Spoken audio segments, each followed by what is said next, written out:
Hello, hello, hello, and welcome to the Mystic Nerd Squad podcast. I'm your host, Kelly Meyerson, and I am so happy to be joined today by my friend Daniel Dubois. And before I have him say hello, I want to tell you a little bit about him. This is Daniel's bio.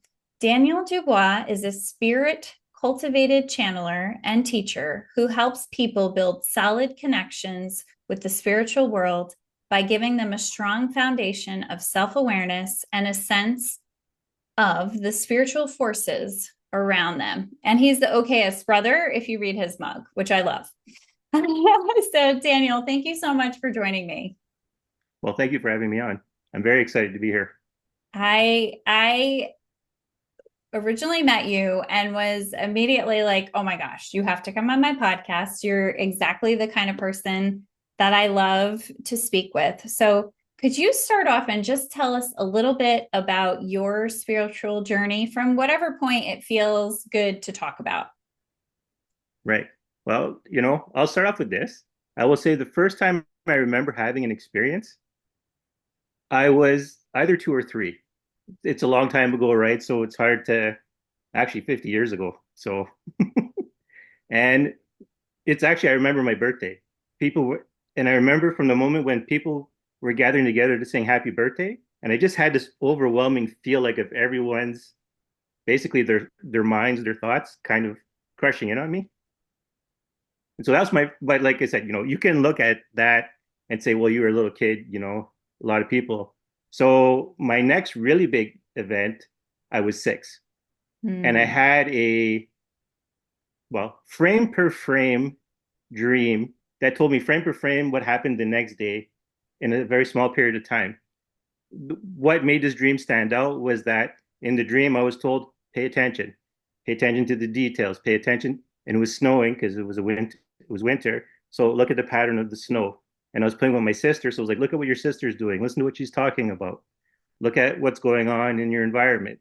And so the next day, when I woke up and me and my sister went outside to play, she had the exact same clothes on. It was the pattern of snow. Like in my dream, the voice was still, as awake, was saying, look at the snow, how it's falling. Listen to what your sister is saying. Look how things are going on around you. So at 6 years old, that was there was something. But even more than that, I was my whole spiritual path, my early spiritual path up until my early 20s, I was taught by a trickster. So for those who don't know, a trickster generally a spirit that uses trickery, deception to teach you a lesson. Some can be malevolent, some can be benign. I would argue in the words of my own trickster teacher that they weren't benign, but they had a task to do. So I was taught. And so I learned a certain degree of skepticism from it, but not in a bad way, but so that I understood what was going on. I mean, it took me 20 years to realize what the spirit was doing. But so I never lost that spiritual sense that you get as you get older because I was always connected to that world. I was never kind of allowed Mm. to leave it. And I can paint you a bunch of pictures of different experiences. Like as a little kid, if I was left alone in a room, especially where in my own house, like if I had to change to go to bed, I would go into the room, go around the walls, get to my dresser, grab the clothes, come back towards the door, change there, then get out of the room because I could sense a presence, but I didn't know it was there. But that's how I was brought into it. I had a trickster who basically used the survival, basically triggered my survival. What's the word I'm using for that? So, all the survival instincts to teach me because your subconscious is the one that's your barrier between your conscious and your spiritual self. So it's your resource manager. So it worked on that. And so a lot of skills I picked up, like I was conscious, but it was all to cement it in the subconscious. So now I basically live in the flow all the time. I have a sense of what's going on. So, but that's the basically how I came up spiritually, how I got into my practice. And Wow. it taught me how to channel because we did say in my bio, a spirit cultivated channeler, right? And Mm. teacher. And I was. It's actually a pretty interesting story. Every time I wanted to know something, like, oh, how does a good one is how does mind control work? This is an interesting story. And it was like, okay, you want to know? So I would be hanging out with people, and suddenly I would feel they're like, wait, there's missing something, and then the people would just stare blankly at me. Yeah, and then I'm like, and for a little bit, right, because this is a trickster and likes to use the hard way to get me to remember things. People would look at me, but then I start to feel like this malice. Mm. But they were just staring blankly at me. They're not like doing anything, but they're just staring blankly at me, and I can feel malice coming off of them. And then I would go like, snap my fingers or like, hey, wake up. And they'd be like, they come out of it and they go like, oh my God, I just felt like killing you for that minute. And I'm like, Oh what? my gosh. Yeah. Well, but it taught me how to read people and how to understand how these things work. And I know, going on in this episode, right, is going to sound, when I talk about my trickster teacher, there's going to be a lot of negative sounding stuff because, again, that's how it taught me. I learned how to learn. It worked with the survival instincts first to cement the skills. And then when I was done with it and that period was over, I didn't have it as a teacher anymore Mm. and moved on to other ones. But it basically spent time cultivating me in a negative fashion to make sure it stuck. So I was good at reading when things were bad or when something wrong was going to happen. And then slowly, slowly, I started to be able to figure out when good things were happening. But it Mm. started off by exciting the survival part of my brain to learn. Wow. I mean, that's a trial by fire. Yeah. That Well, I sounds. mean, I want to say that's kind of the purpose, right? Because I want to say I was set to work right away. Didn't Mm. understand it in the beginning, but so I would slowly, I like to say, I think I mentioned this when we were talking the first time. I either worked, as I would say, in the shadows or invisibly.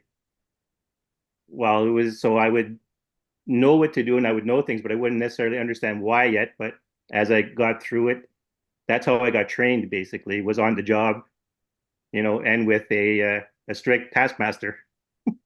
Oh my goodness. So it makes me so curious. So, as Mm-hmm. this was all happening, did you have anyone in your family or anyone that you knew that was aware that this was happening? Or was this sort of like a solo experience for you that, the adults and other people in your life weren't aware of? Well, well, at first, right? Like, no, there was no one who had this kind of. There's a lot of very spiritually gifted people in my family, but they don't know it. It was only after seeing what I went through that they started. Oh wait, no, I do understand this. I am picking up on this. Like I was the center of all the activity with my trickster teacher, but people weren't left alone either. Like some people come to the house and think it was haunted, and it's like, and it was basically the methods of my trickster teacher to just so it wasn't like, oh, it's just Danielle's imagination. It was like other people were having experiences too, not to the same degree I was because I was the focus of it, but it Wow. wasn't. Yeah, like now my siblings, like most of my siblings, will have like good intuition and they'll have like their moments of speaking with spirits sometimes. Again, not to the degree I do, but it happens. So I'm actually teaching my mother because she had experiences when she was young, but she put them aside because she didn't know how to handle deal because there's no one to teach her either. And from a deeply religious environment, so anything she was told, right, was like, oh, it's either your imagination or it's the devil. So she kind of put it all aside. So now she's seeing that I'm starting to have success with it. So now she's curious as to now go into it and do it. So I help her. So I work with her actually. It's pretty interesting because she asks a lot of pretty interesting questions. So Do you think this happens often to people that, a spirit comes to teach them and it becomes like overwhelming for them, so they kind of suppress it and they don't investigate it or get curious with it? yeah, well, I mean, as you know, right, the premise of your podcast, right, is there's the people view things scientifically and there's the spectrum people view things mystically, but really it overlaps a lot.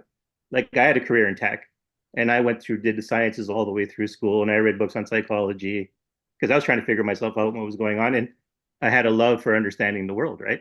Mm-hmm. So, but yes, I believe there's a great number of people who go through it, but they're not ready. Like Mm. it's I think yeah, I said it with you, right? The analogy, we're wearing a VR suit. Well, some people get bumped and realize, hey, wait, this isn't just part of the normal thing that's normally happening. It's something, I don't know what it is, but this is something unusual. Mm-hmm. Although I'm saying it to say that it's not unusual, but because you're getting experiences outside of your VR experience, you think it's unusual, but it's actually common. So people are actually, I was discussing this yesterday. You can probably ask anyone off the street if they've ever had a premonition about something, or at least that feeling to avoid doing something or to go somewhere. So you can probably find someone who's had a precognitive event in their life or some other, what we would say supernatural occurrence happened to them. Mm-hmm. So I think it's not super common, but it's not uncommon either. Like you could probably find, I want to guess, at least probably 1 in 25 people, maybe even more common than that. But not like to people who will have an event that they can't reconcile, right? Right. People Right. actually being taught, it's probably a little bit less, it's probably less than that. I haven't had too many opportunities to really get into speaking with people with those kinds of experiences. Like I said, my mom, when she was younger, but then she put it aside. But I haven't really run into too many people who have closed themselves off from those experiences, like other than just growing up and blending into the real world. Right. Right. Because when they want to talk to you, they want to talk to you, and it's hard to kind of ignore. Yeah. It sounds like it was hard to ignore. So you got Yeah. to be, like you said, it was about like 20 years that this was going on and you started to sort of figure it out. What sort of led to you figuring out that this was what was going on? This was part of your learning process and your spiritual journey. Like what was it that you were like, "Oh, I totally get this now. I understand what's happening for me." Well, there came a like so when I got to high school. By the time I got to high school, like when I was younger, I didn't really know what to make of it. Sometimes I thought it was nothing. Sometimes I thought it was a real thing, you know. And you only have your own experience, right? Even people can tell you stuff, but you make assumptions about the rest of the world based on your own experience. But when it came into high school, I started getting like more and more premonitions, more and more ability to read people. And then by the time I was getting near the end of high school, I ended up actually having friends who were also had a very good connection. One of my friends, his dad was a shaman. And so he had a little bit of understanding. And actually it was his dad actually gave me one of the most intense experiences I've ever seen. It was actually, I didn't really know he was a shaman until like about a month or so, or a couple of months before he died. And then he died, and I went to his funeral because for my friend, right?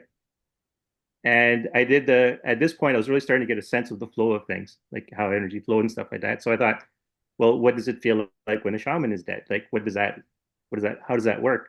And so I kind of let myself sense what was going on in his body. And he felt like an empty husk, like, wasp paper, like you see an old wasp nest, Mm-hmm. how crunchy it is and it can easily crumble. That's what it felt like energetically. But I Mm-hmm. saw if you're familiar with the astral projection, the silver cord idea, well, this is like a golden cord. So I followed it. And then there was like this large, kind of radiant angelic being that I recognized as my friend's dad. He had basically taken all the energy out of his body, said, okay, I'm done with this incarnation. Because he didn't look like his dad anymore. But I recognized it because I could tell, sense his vibe, Mm-hmm. right? And it was like he was just there for like whoever can sense these things. This is just me saying goodbye. Like, take your time, learn what you can, and then I'm out of here. And it Wow. was very like intense. And I was in the a few of my friends who could also sense at that time, they also had that experience too. And it was like, okay, it's definitely something, right? Like and that was also, I should add, that was near the end of my time with my trickster teacher. So it was bringing up its activity. So a lot of people around me were experiencing things. So it was kind of hard to ignore when people would come up to me and go, I don't know what it is, but like, we had this really deep conversation. I was really understanding things. And I went home and there was just something there scaring, like, going out of its way to scare me. Like, and that was how my trickster teacher was. It would bring me to places to learn. And then when was done learning, okay, that connection is done. Because even when I was training, this might be a little bit off the question, but I had a person teach me at one point. I went and signed up for a class, and so she taught me, and it was very, very good. Like I learned a lot of skills of the skills that people normally get into when they, you know, tarot cards, crystals, energy work, that kind of stuff from the human perspective. And then when my time with her was done, it was like okay, that relationship is severed. We move on. Mm. Kind of thing. Because when I actually went to take her next class, she wouldn't take my phone calls. And when I actually seen her in public, she would look like scared of me. And I'm like, well, what's going on? I'm like, okay. But I remember from its previous behavior with people who were where I was learning with, it's that this is how we sever the bond. We drive people away. It doesn't have to be fear. It could just be misunderstanding. It could just be, okay, it's time to move on, you know. But that was the most dramatic one. Wow, Yeah. that's really interesting. So tell me a little bit more about the work that you're doing now that you've fully Yeah. embraced your gifts, you feel so much more connected, more in the flow. How is it that you're working with people, helping people on their own spiritual journeys? Yeah. So right now, what I'm doing is like I had taken a hiatus for a bit for well, because I was actually working with one person and it took a lot of my time and energy. So now I kind of got back into coaching, like teaching people how to eat. I became a certified WildFit coach. For those of you who don't know what it is, it's just eating like your ancestors and then learning why you eat the way you do to make it to simplify it. And so then I started getting back into coaching that way and learning how to go online to coach people, online instead of in person. Because most of my work I do in person, or I used to do in person, but I'm being asked to move on to the internet, right? Greater reach, Mm-hmm. get more people. But basically, to say when I used to work, basically though, I'll be what's that word? I'll be briefed ahead of time. I won't know necessarily who the person is who needs help, or that's the model I'm coming out of, anyways, Mm-hmm. right? So I would get either an obsession with something, or I'd pick up a new skill, and then or a whole new training, you get a whole new job, and then when I get there and the person that needs the help I was going to give, then it's like, oh, so this is why I'm here now. I can feel it, like I got it, you know. And now I'm graduating onto people now need to come to me. And the podcast has been ways because I had already started a class online teaching Mm-hmm. someone, but interestingly, right, going to the female, the rise of the female divine. I allegedly, if I am to accept this, have three women to teach first to make my not to make a version of the weird sisters, from Shakespeare, Uh-huh. but Uh-huh. there's three women who have to be trained first before I Mm. can fully go into just training people in general. I It's love going to that. be a weird episode, eh? It's fine. It's Yeah, like right on brand for me. yeah, We can get into the weird. So I just want to punctuate something you just said. The I'm gonna put words in your mouth, but like the okay, rise of the divine yeah, feminine. So more of mm-hmm. the female feminine leadership. Mm-hmm. So what does that mean to you? Why do you think it's important? And why is now the time for that to happen? Well, I mean, so there's a whole new generation of people coming up who are very open-minded about things, Mm. and they're seeing. I'm going to sound like an old person here, and they're online and they're seeing bad examples of things, right? That's why people like us have podcasts to kind of help verify certain things. So right now, like when you see in popular culture, right, a lot of times when there's like a woman-led piece of media, right, there's a very masculine energy to them. The actual feminine qualities that you'd expect to have in a woman-driven uh, piece of entertainment lacks that. It has that because the view is for women to ascend, they have to be like men. But there's an incredible amount of power in the feminine way. You know what? And I'll take a pause here for a second because I hate speaking like this. I use gender neutral wording a lot of times because I want people to imagine their own scenarios, their own things when I talk about something, because I want them to be able to assimilate into themselves, not have to go through, the cognitive dissonance, the biases. Just, even when I had relationships, when I would talk about having a girlfriend, I would say them, and people would go like, Mm-hmm. you're with a woman, right? I'm like, yes, I'm with a woman. I just got in the habit of not speaking that way. And even in my own practice, I usually divide I say the polarities into knowing and doing rather than male and female. But the reality is, like, just like your body has androgens and estrogens to build it, you need both to build your body. But one is more associated with developing females and one is more associated with developing males. And so, kind of the spiritual energy, or even if you want the creative energy, because it's life, right, is divided sort of into what we would call male and female. And one tends to take more resonance in females and one takes more resonance in males. But the balance is still there in both, but it's an asymmetrical balance or a harmony, if you will. And we're kind of being pushed societally away from those ideas that these two work together.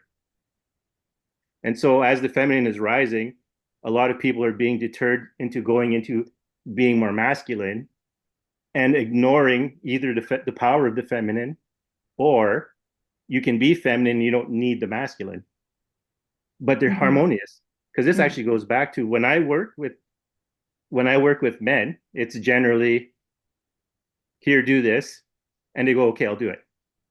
And I don't really like, I do get a spiritual connection, but with women, because the two energies start to work together, it's more like I can read minds, I can sense what people are doing. I even, as I've expressed one time, one of the things is there was a woman I was working with, and she was sick, and she pulled me to sleep with her. Like I wasn't in her, but you know what I mean? We were at two different locations, but it's like, I'm like, why am I suddenly really tired? And it's like, it's only like 7 o'clock. And then I fell asleep. I woke up the next day. I called her because I had sensed her presence just before it happened. And I said, what time did you go to bed last night? She says, well, I fell asleep about 7 o'clock. And I'm like, uh-huh, that's what I thought. Because really, I was just sitting there watching TV and all of a sudden it was like, I felt the presence. Then I was like, why do I want to go to bed right now? Why am I, what is this pull to go to sleep? Even though I'm fully awake. And then I did, I fell asleep. But when I work with women, because the two polarities get to work together, it's a more powerful experience. But I was just like, okay, well, you're a straight man, right? Of course, you're going to have a greater connection because you're more excited to have the connection. But it's like, but I can't miss out on the properties of these two things trying to work together. So Mm. that's kind of where my work is kind of headed now. So that, especially for women to see that connection and to work with it, because what was I going to say? The masculine energy is for like survival, basically, but the female energy is to once you've built the thing, once you've come out of survival mode, this is how we stabilize. This is how we grow. So the two have to work together. Yeah. I mean, I agree with that. I think that you can sometimes hear the language be more about like one or the other, Right. or it's not time for that, it's now time for this, and it becomes that polarity, whereas it's both exist in Mm-hmm. everyone. It's just the nuances of Right. how much the energy flows in one direction or the other. But if there's not a little bit of both, you know, it's hard to Yeah. ever feel truly effective. Right. Well, and it's when civilizations break down, Mm, when we get out of the male survival mode part, and then the feminine starts to rise, then well, society becomes more feminine. There's nothing particularly wrong with that, but the balance falls out. And then because the male is about survival and the female is about maintaining what exists, we can go into further depth and more of the nuance about it. But basically, right, that's a very stark contrast. So it stops being about survival and it starts being about, well, we see it today, right? More about your feelings than worrying about, actually doing the things necessary, well, even to protect, even sometimes. So you kind and then from there, if it's not dealt with, that's when civilizations start to go. So part of me is thinking like, but we could just balance this and then mm, keep going because we've achieved a good place. This is a place where now you can kick off and do better things and not just go through a cycle of growth and falling apart, growth and falling apart, growth and falling apart. But you have to make that decision when you get to the peak of survival and start to get into really where the feminine divine power really shines. And that's kind of what we're going into. And so that's kind of my role, right? Well, it's my role pretty much at this point. Got it. So, how do we do this better? Like, what is the advice for your like general person on a spiritual journey? What does it look like to do this well? So there's two things. Recognize the humanity of others, because to wield the divine feminine, you don't necessarily have to be a woman. Like right now, I'm chock full of divine feminine energy to the point of like my mother was going on a trip, so I went and gassed up for her. And had not I just not thought it weird, I would have made her sandwiches for the trip. I would ask her like, "Okay, what are you going to do? Call me when you get there." Do like the way a mother would do for. I was like, wow, like that's. I knew this energy was building, but whoa, that's a lot. Like I'm like a generally, not always a loner, but I have my hermiting stage, and then I have my stage where I hang out with people, right? Because I'm a 2-4. You're familiar with human design, right? I'm the Mm-hmm. hermit opportunist, so it's like Mm-hmm. I like my alone time, so I don't usually go out. Like my preference is don't depend on me. If I do something for you, then you learn those lessons and you go on, right? Mm. But so that kind of stuff was kicking in. So that's how I know. But you don't like so to actually get to my point, you don't have to be a woman to wield the divine feminine, and you don't have to be a male to wield. But those categories are the usual wielders of those two forces. Mm-hmm. So you're going to find males, right, using the male divine, and females using the female divine. It doesn't have to, like because like right because right now I'm chock loaded with the female divine. So, but there's still that group. So women tend to need to know how to do it more, and men learn have to learn how to harmonize and allow women to take that place. So Yes. women don't have to be cutthroat to get into their position of power like men had to be, and men had to accept that and allow that to happen. And this is why like I do kind of find it a bit weird because this was only really kind of something I threw it into a few days ago. It's the I always just assume like with my podcast, anyone can listen and I should just be teaching anyone. But I'm actually being asked to focus on women. So I'm like, well, then there's got to be someone out there focusing on men. And it's probably a woman Could because you be, need that right? outside perspective. Yeah. Well, I love that you said that about trying to find the humanity in others Right. because I think that's something that really makes a difference. You know? Well, and I was going to say my second part, sorry about that, No, is go you ahead. have to know yourself. Like, Mm, who are you? Are you really who you are? Are you being yourself? Because, and like you're familiar with human design, right? 2027, there's some big thing. Well, 2025 is the year of getting your stuff together. This is your hmm. last year to really cement yourself in your spirituality.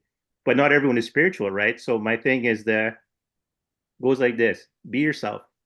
For those of you who are spiritual, you will go deeper into your spirituality. But for those of you who are not there in your journey to be spiritual, still be true to yourself because those lessons will still apply.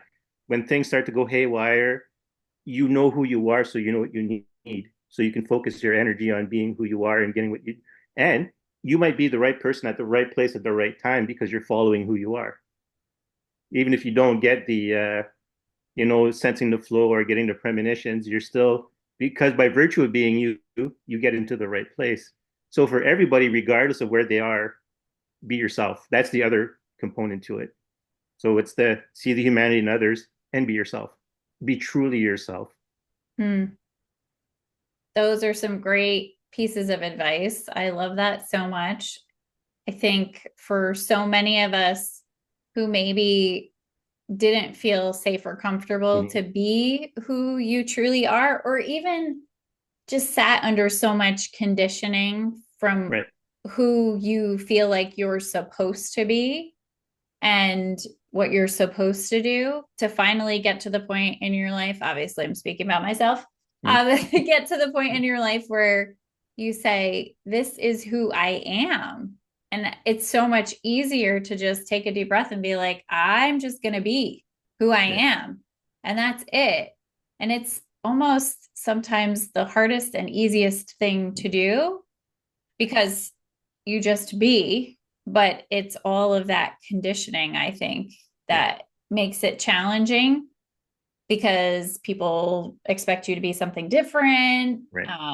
depending on who you are, where you live, like being your true self maybe makes you feel more vulnerable and Yes. less able to feel safe someplace. So what do we do if that's the case? If being more true to ourselves, being more ourselves puts us in a position of feeling Mm. less safe, even if it's like true lack of safety versus like psychological safety. Yeah. Well, I actually talked about that in one of the earlier episodes of my podcast. It was about the value of being yourself, but there's when it's a good idea not to be yourself. One is survival. Like we have even our skin color lets us blend into our environment. It matches the grayscale. So the things that trigger a predator, like with your senses as human beings, we can load up clues to look for and exclude other things. And that's part of our, being able to hunt is so we can look for little clues like movement and stuff like that. So there's a time to camouflage for survival. And there's even a time to not be to imitate someone else to learn. And I had given the example of you're a little kid and you're trying to sneak up on your parent to try to scare them, but they always hear you coming because either you're giggling or you're stepping too hard or you knock things over, you know. But then you have a pet cat and you see how your cat is sneaking up on people and doing stuff. So you start imitating the cat. And that's good at first, right? So it's not wrong to imitate other people and put yourself aside for a little bit. But eventually the kid's going to learn that they're not a cat. They don't have the same soft pads on the bottom of their feet. They can't maintain the same posture as a cat. So they have to learn to adopt what lessons they can from the cat and then bring it into how their body works. And then they can be quiet. And then they'll start finding themselves surprising people. So you cannot be yourself for purposes of survival and you can do it for learning things, but eventually you have to come back to yourself. You can only ignore who you are for so long. But even just from a flow perspective, your body's designed to process and let the energy flow a certain way. If you get away from that for too long, well, you start getting pains. Like even because like I said, as I divide it in my normal practice between knowing and doing, the doing energy puts stress on your body, Mm. and the knowing part calms your body. So this is why right now, when you're asking what do you do, right now because the feminine divine is coming into ascension, you can be more open right now. But it's the not being able to balance it with the male that's making it hard. Once Mm. the balance between the male and the female or the harmony, and the harmony is a more better way of putting it. Because the balance is kind of asymmetrical, right? Just like in Yeah. a female body, you have more estrogens than you have a certain balance of the two hormones. And in the male, you have a certain balance to produce males. It's the same thing. But right now, as a society, we got to learn to balance it. But there is an opportunity to be more open. Like I live in a small town, and the number of young men I see with frosted tips, fingernails done, lipstick, makeup, it's pretty surprising for like a town that's very small and an inordinate amount of them for the population number. So there is an opening right now for people to be more who they are. Yeah. But if it's not dealt with, then you get that fall part where the male divine takes over because it's like, okay, you're doing this, but now we're not reproducing. Now we're not doing the things we need to survive as a species because we're basically falling away from the creation part of existence. And we're just basically living in our own indulgences. It's not that Hmm. I'm trying to say people have to be super disciplined in that, but you have to realize when the balance comes out because then the pendulum swings and then the masculine energy will take over again. And then everyone who is now open will suddenly be vulnerable and Yeah. nowhere to hide. Yeah. I mean, I think that's such a huge piece. I think also I see some of the younger generations are much more comfortable in self-expression Right. and exploring self-expression that is just exploration. Like like you Yeah. said, like wearing nail polish, wearing makeup, and not making it a gender specific Mm-hmm. thing, but being more open to expressing. And I've also noticed, just as a woman, I Mm-hmm. noticed that women in younger generations are so much more body confident that Right. I don't feel like my generation had that kind of body confidence and still like struggle. And I mean, in one sense, it makes me feel like, wow, like we've really come a far way. And I'm sure a Yeah. lot of it is the work that my generation, and Mhm. I'm a Gen Xer, Gen Right. Xers and Yeah. millennials have done to Yes. provide a more safe environment for women to feel comfortable in their own skin. But I also feel like, man, I wish there had been some of that when I Right. was, a young teenager in my 20s, and there was so much conditioning and pressure to be a certain Well, way. Kelly, I'd say there was, but people were probably trying to keep you away from them because Mm, there's always people who go outside the norm.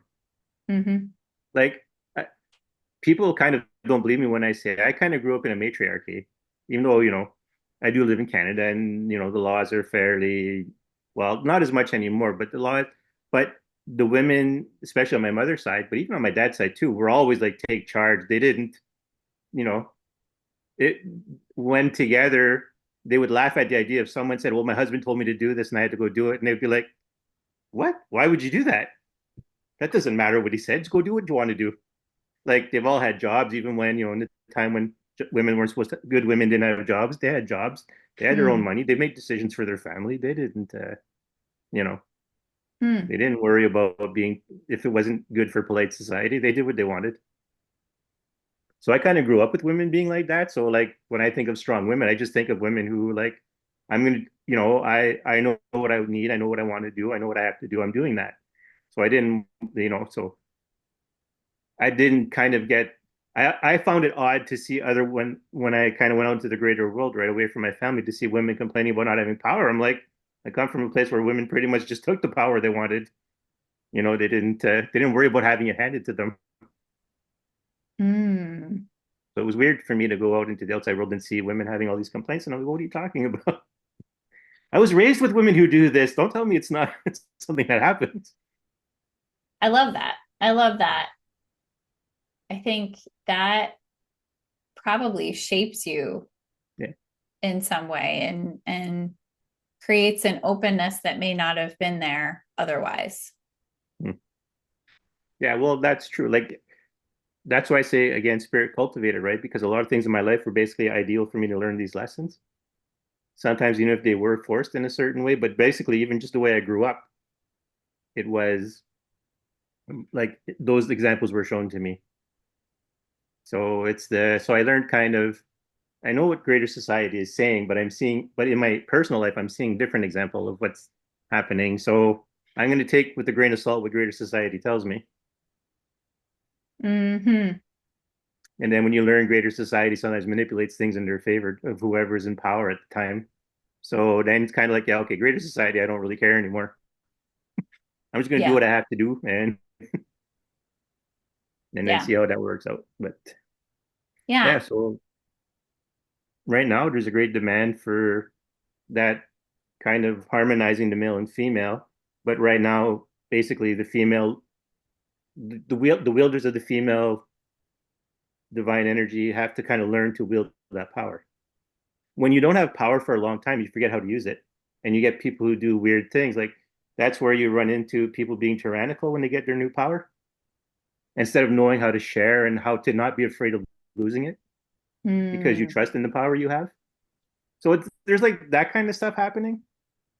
And like I said, and I want to be very clear on the idea you don't have to be a woman to wield the divine, because I don't want it to come across as like, well, oh, women are being burdened. It's like, well, no, it's not just women.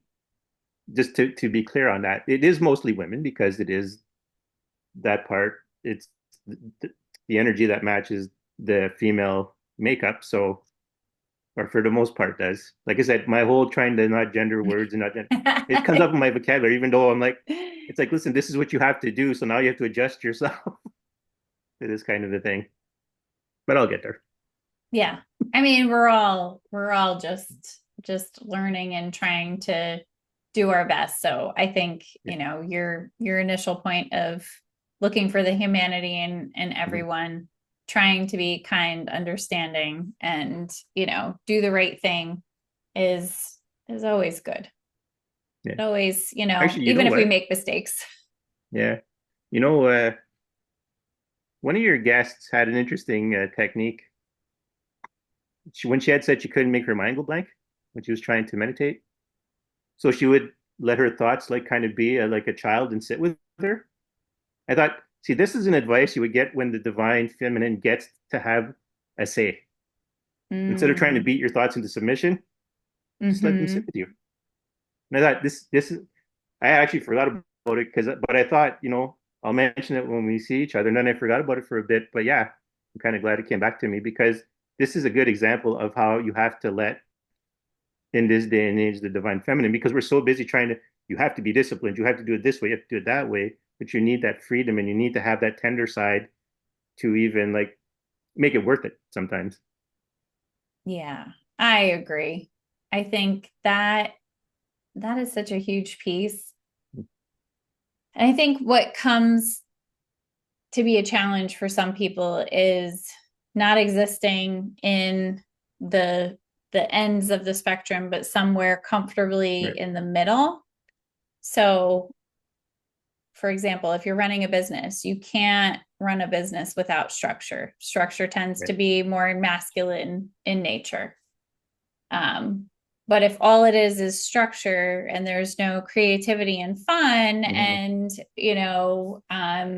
lightness and rest, then it may not be successful, Yeah. So I find for me personally, some of the growth in the journey that I've had has been I did the, like let's run with it, the Mm-hmm. push, the hustle culture, the do all the things you're supposed to do it with like that very firm, hard energy and not even necessarily towards other people, but like the energy that I turned on myself, the Right. expectations I put on myself. But I did an experiment a couple of years ago. I took a break from social media and I did less things and I took more rest. And I was like, well, this feels really good. So I was like, what if I just like instead of being like, wow, I rested really too long, like lean even deeper into resting and taking a break and not putting a lot of pressure on myself to do things. And the really cool thing that happened was after that extended period, and it was probably like a total of 18 Right. months that I had like pulled everything back. I was like, I sat in clarity and I was like, okay, I've pulled away from so many things. Like, what really matters the most? Where do I want to go? How do I want to move forward? What's important to me? And there was so much more clarity in that. And that like super flex into resting, taking care of myself, and really taking ownership and responsibility of like the person who's supposed to take care of me is me. Right. I'm the caretaker for the human form. And I Yeah. was like, I need to get better at this. I need to do a really good job at this. And that just provided the perfect opportunity for me to get into creativity. And to then, when I wanted to get something done, it was done because the energy was aligned. Yeah. And I could sit in that like hyper vigilant, focused energy and get things done, but it didn't burn me out. That was the difference. Yeah. That's why I kind of went to dividing it between knowing and doing instead of male and female because so I always and I when I tell people about when I teach people about this or have them use that energy to see what it feels like when you do things without really taking the time to know what you're doing and you're just focused, again, it's hard on your body. Your body stresses out. Like we could run through an experiment and you'll feel the minute you start to just purely channel the male or the doing energy, you'll feel your muscles actually, and you'll feel your stress and your anxiety start to build. Mm, So then you need to take in, like I always tell people, use both polarities at the same time. Use the knowing and the doing, because the knowing soothes the body so that you can do more work. So, but you can break it down to instead of wasting all your energy trying to do something and not knowing what you need to do, or confirming what you need to do, you're wasting a lot of energy and you're causing damage to your body, not just through like overworking. without resting, but also just the anxiety of blindly trying to accomplish something. So you need to kind of balance that out. And I actually kind of have an expression to help people work with it. I always tell people help has to be helpful. Like when people who are always like, oh, I want to help, I want to help. It's like, okay, well, first of all, can you help? That's the first question you should ask yourself because you might not be able to help. And this is why it's important to know yourself, to really know who you are, because you may not be able to help in this situation as much as you want to. And then you're actually becoming an impediment to what needs to be done because you're letting your desire to do get in the way of what needs to be actually done. Mm. So you need to balance it out with knowing who you are and knowing what needs to be done in a situation. So you have to, that's why you need that balance. Definitely need the male to go and do the thing you need to do. But you should always know that, is this what I need to do? So yeah, so taking 18 months off, that's a very good use of the divine feminine. So I don't know if you could hear that clap, but I heard it. I felt yeah, it and I receive it. Yeah. yeah. I it was such a it was such a learning experience for me and such a departure from, you Yeah. know, the kid who is always like the achiever, the doer, Mm-hmm. the like, I'm going to try something else. I'm going to go to another class. I'm going to do this thing. I'm going to, to be Mm-hmm. like, I'm going to rest. And I sort of like made an agreement with myself that like if if the result of resting meant that I never got to where I was before, I didn't have the same Mm-hmm. quote unquote success, I was like, you know what? It's okay. Like this is life, it's learning and there's going to be so much depth to this because of the amount of intensity I put into it. And it really just is it's so healing and such Yeah. an underutilized tool. Um, and I'm a total nerd for teaching about sleep and sleep and Yeah. rest are like buddies. Like Yeah. they go together so beautifully. Yeah. And on the spiritual side, right? If you know how to use sleep and rest properly, like a lot of times, whatever I can't process in waking time, I'm just like, okay, you know what? Hit it. Give me a dream. Work on it with me in a dream. And I've learned the difference between dreaming something and something coming into my dream. In fact, actually, it's the minute I sense a spirit wants to talk to me and I'm dreaming, it's like, oh, you're not part of the dream. Okay, I'll just wake up. Okay, and we'll talk, kind of a thing. It's these are skills acquired over time, right? But yeah, it's actually kind of almost kind of like to tell people like in that episode where I said it's not what you think it is, the spiritual stuff, the magical stuff works in a level that's subtle. And when you do it, it gives you such a command over who you are as a person and how you can function. And like where most people will say, oh, well, I read Harry Potter or I watched this anime or I watched, or I'm familiar with the stories of Merlin or whatever other wizard or whatever witch you want to think about. And you're thinking of controlling the weather, throwing lightning bolts, whatever. It's like, don't get me wrong, there's a whole world out there, and I've worked with spirits who've done strange stuff. So I'm not going to say no, but I'm going to say don't hold your breath. The real work is the how you live in the flow of life.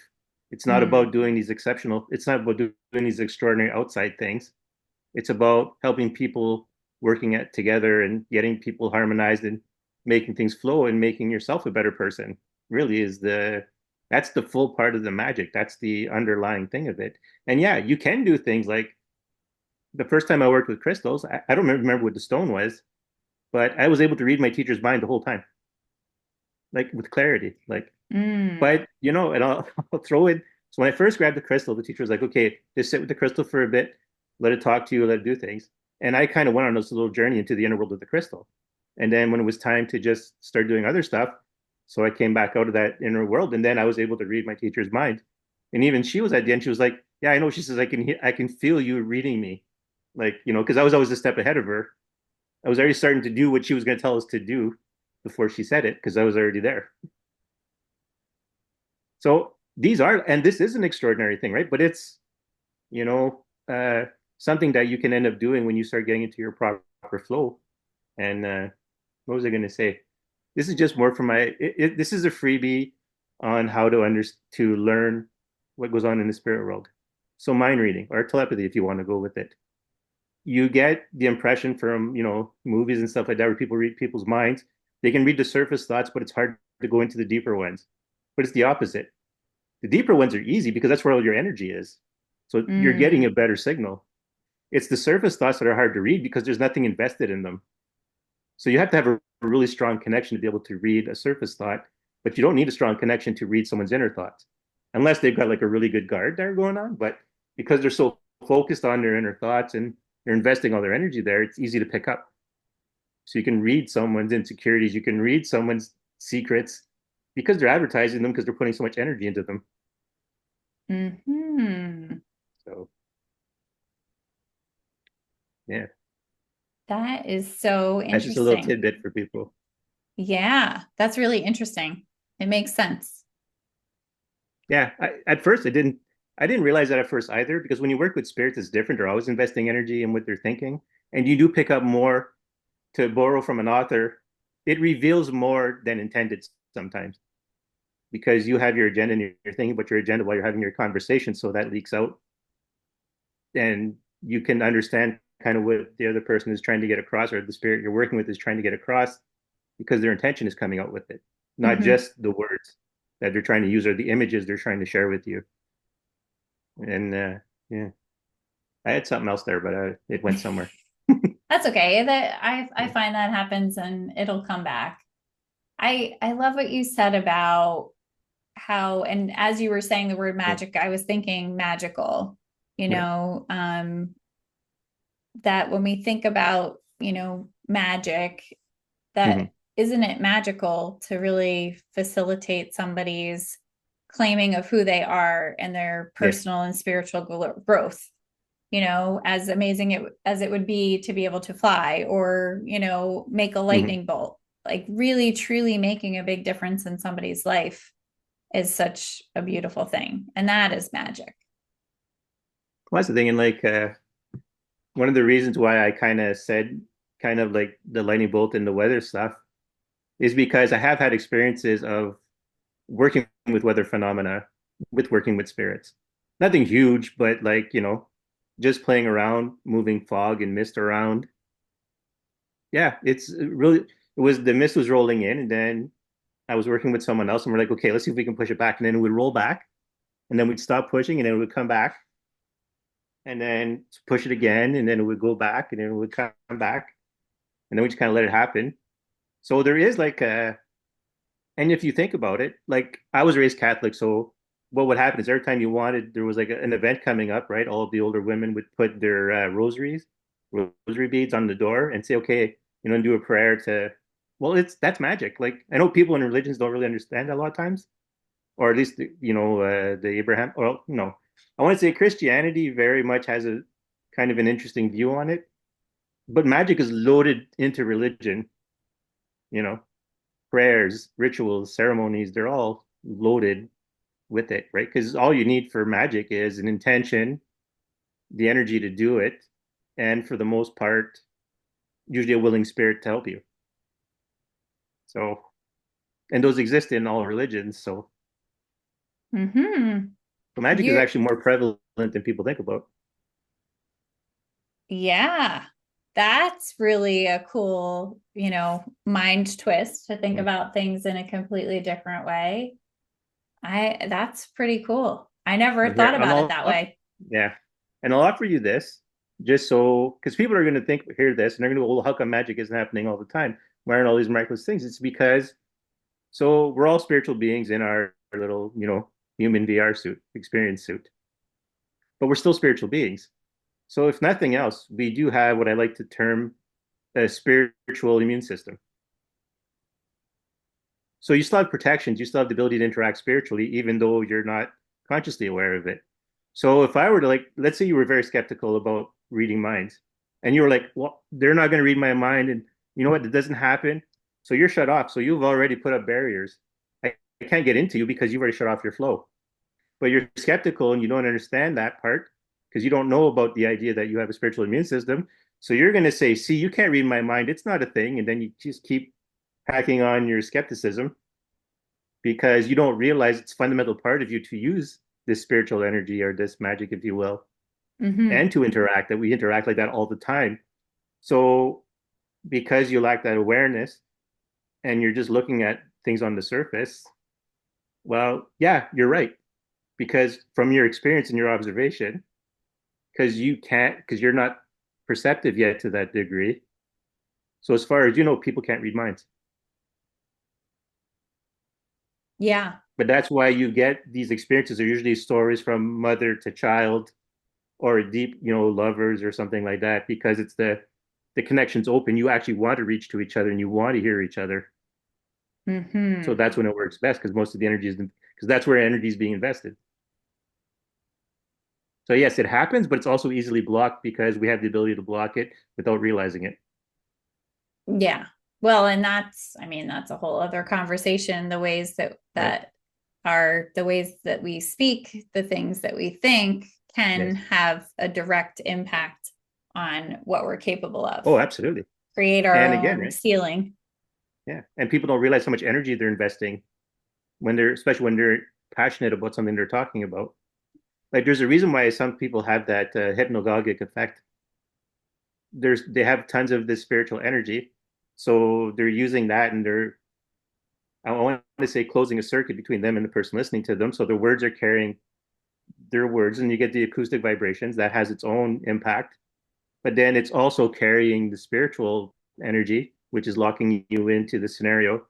And that's one of the easiest things I learned about from mind control from my trickster teacher was that you just have to stimulate to get not numbness, but to get attention, to get people to focus. And then Mm. they're open and available because that's how hypnotism works. When you allow yourself to Hmm. be open and available and basically programmed externally, it doesn't last very long because you'll take over and you'll stop it because once it starts to go against what you believe, right, or what you accept for who you are, your morals and stuff like that, it breaks down and it doesn't last very long. But you can basically temporarily hypnotize people without realizing it. So there's all these interactions that are happening that people don't realize. One, because they have their own defenses and they don't understand that's what they're doing. They're defending themselves in that way. So it's like right before we knew about immune systems, we didn't realize there was small bacteria attacking us, but we were defending against it. We were protecting ourselves. Hmm. White blood cells still existed. Yeah. You know, Wow. This has been such a cool conversation. Um, I think I want to end on how can people connect with you? I'd love to link that episode that you referenced earlier in the show notes. So if people want to go and check out that episode, they can. But where's the best place for people to find you? All the ways that people can get connected with you. yeah. So the best and easiest way is probably just go to my Facebook. It's my name, so it's not hard. And so what was I going to say? The logo that I had when I first logged Yes. in? Yes. If you see that logo, it's me. Okay. But yeah, like I've got a link tree with my names, Daniel Dubois, and there's the Facebook and the podcast. The podcast is like has tons of ways of connecting with me. There's a built-in, because you use Buzzsprout too, right? So you have that Mm-hmm. send a text option, Mm-hmm. and I have thinklikeawizard@gmail.com. So there's a number of options to get a hold of me in that way. But the podcast is that's your gateway. It sets you up, puts you in the realm in the first place. Yes. So And even if you didn't reach out to contact me, just listening to the podcast will probably might answer some of your questions or might give you that thing you need. It seems to be actually. I've had a few people perfect. approach me. So Perfect. And you were saying earlier before we started recording that season 3 starts in January. yeah. Yes. This is a this is a new era where I'm going to start bringing guests on and we'll start working into the idea of 2025 being the year of you have to really start being yourself and really start getting to know yourself because it's time. And it doesn't even have to be magical. People can just look at the world and see, the election that you guys had is a big one. You see how many people didn't pay attention to who they were or didn't realize what people were doing, and you got the results you got. But we really are at a time where you can't not be honest with who you are and not try to figure out who people really are. It's not happening. We can't go to sleep to that again. We can't make ourselves blind to that. anymore. Yeah, agreed. Agreed. Well, I want to thank you so much for being my guest. I've enjoyed this conversation. You've had my brain going in many different directions, which I love. Yeah. And we'll be sure to link in the show notes so people can connect and check out your podcast. We'll look forward to season 3 starting in January. And we'll be using 2025 as a time to get to know ourselves. We're going to Yes. focus on the humanity in other people Hmm. and being as true to ourselves as we possibly can be. So thank you, Daniel. I Yeah. appreciate Thanks for your sharing that. time. Yeah. And I look forward to hearing updates. Oh, absolutely. Take Absolutely. care. Thanks, everybody, for joining us, and we'll see you next time.